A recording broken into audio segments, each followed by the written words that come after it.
Hey everybody, Dan here with Pain Free You.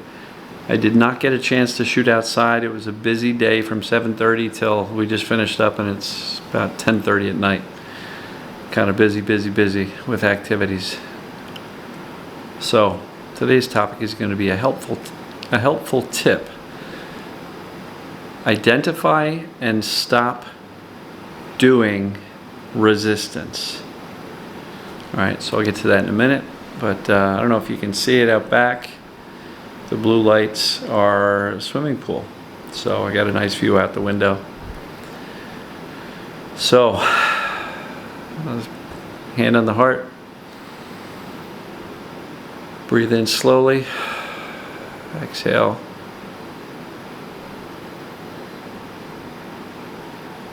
Breathe in through your nose. Exhale through your mouth. And the breath is absolutely one of those things that you have conscious control over, but it is also part of the autonomic nervous system. And I believe that with a relaxed body and a natural breath, your brain has no choice but to perceive safety.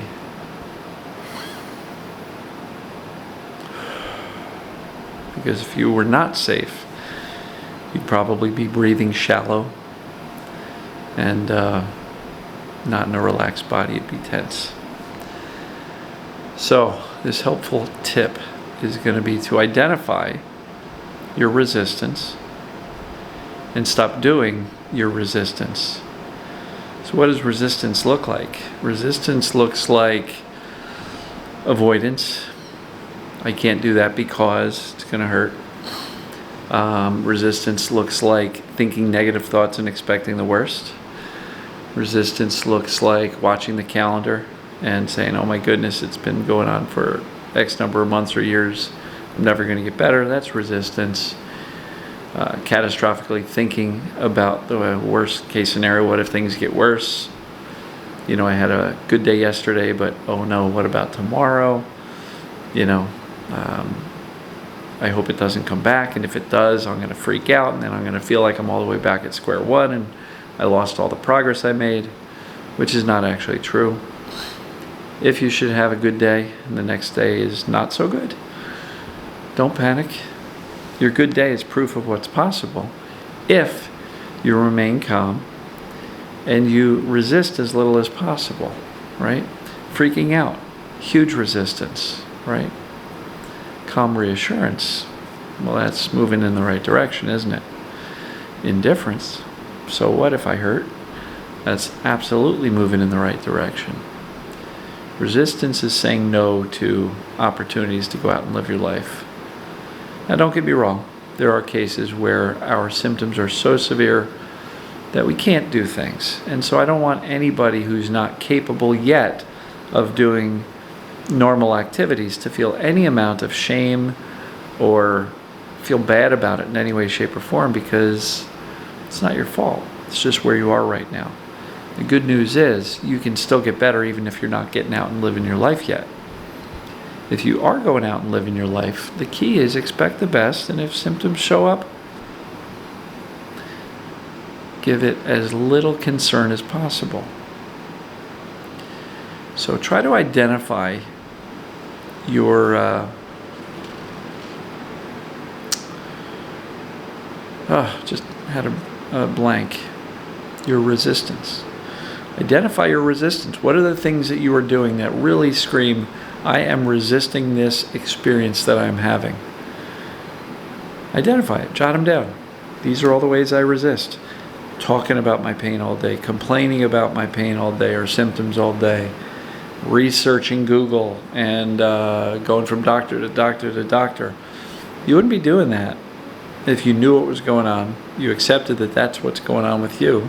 You knew there was a path that did not include going back to the doctor 16 times, right? So all the old habits that you had, the old behaviors that you had, which were really based on trying to resolve your symptoms and avoid your suffering, that's all resistance. So the helpful tip is to really identify what you're doing that really is resistance, because You know the old phrase, what we resist persists. Okay? And so, as much as possible, I'm not saying embrace it or learn to love it. No. But just accept that this is where I'm at. And I know that fighting against it doesn't help, right? Fighting against the symptoms just creates more perceived danger. Because at that point, when you're fighting against it, you're resisting it, you're basically going, I got to get away from that. That's some bad stuff. You're basically confirming there's something bad going on, something dangerous happening. And as we know, perceived danger is what creates symptoms. So, identify your resistance and do your best to stop doing those things that convince your brain I'm in trouble because I'm resisting something, which is really not a big trouble. Again, for the people who are in very severe symptoms, I get it. But try to notice your mindset. And if your symptoms are really screaming, most likely your fear and the amount of perceived danger you are teaching your brain that's going on is very high.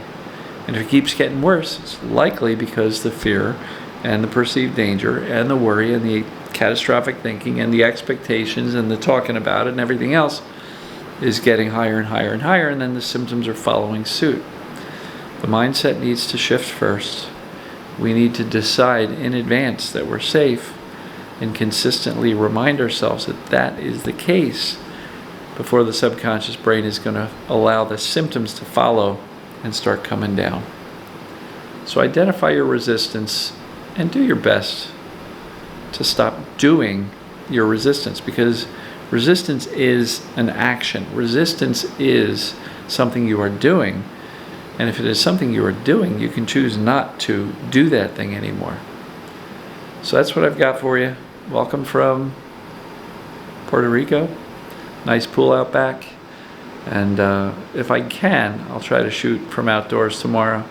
Get a little more nice scenery. But that's what I got for you. Love you all, and we'll see you tomorrow. Take care.